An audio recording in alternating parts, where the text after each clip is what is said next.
Does a couple of you fight fair? Do your fights move your marriage forward? If you're like most couples, your answers were no, but don't panic. We're talking about 5 things you can do to turn your fights from a negative to a positive. I'm Dr. Kim Kimberling. I'm the president of Awesome Marriage. Nancy and I have been married for 51 years, and I've counseled couples for almost 40 years. Before we get into these 5 things, would you just take a moment to subscribe and then hit the bell so that you never miss a video? Thanks so much. Oh, and one more thing. Making changes is hard for most of us, so stay tuned at the end of the video for a free resource that will help you every day.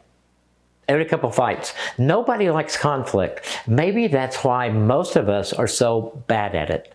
The key is not how to avoid conflict. The key is learning to handle conflict in a way that is a 3-way win. You, your spouse, and your marriage. There are 2 things that you absolutely need to never do in a conflict.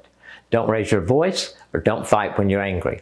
Most of us think raising our voice and being angry have to be a part of our conflicts. That's so wrong. Think about it this way. Think of the last argument you had with your spouse. When are both of you angry? Did one or both of you raise your voice?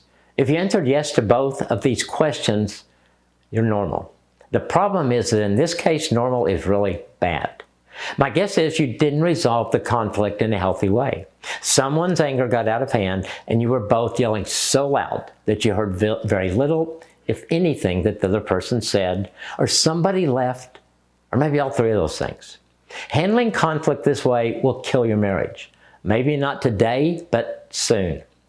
So in this series, I want you to learn how to calm things down. I want your emotions and actions to be under control. I want your conflict to grow your marriage, not destroy it.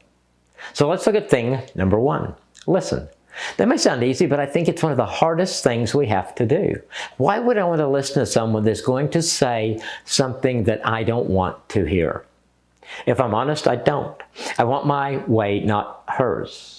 The problem with that is most of us are married to a real person, not a robot that we can program to meet our every wish. So when I don't listen, I'm in essence telling my spouse that she doesn't count. What she is saying doesn't matter to me. Now, I may think that works because I may get my way then, but in the big picture, I just swung a sledgehammer into the heart of my marriage, and it does not take very many of these sledgehammer swings to get the walls of my marriage tumbling down. Listen, here's how. Today there's a problem in your marriage. Maybe one of you did something that you said you would never do again. Maybe there's a trigger that set off conflict. Whatever caused it, you have a problem.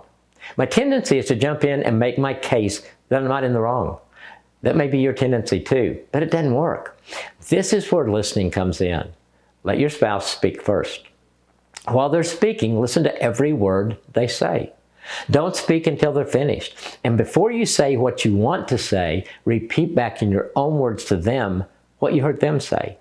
Then let your spouse tell you if you heard them right or not. If you did, then it's time for you to talk and give your perspective, and hopefully because you listened, they listen. After counseling couples for almost 40 years, I know that most couples don't listen to each other, and that the couples that master this skill have much better marriages. Both feel heard, both feel valued, they feel connected, they're moving towards getting on the same page.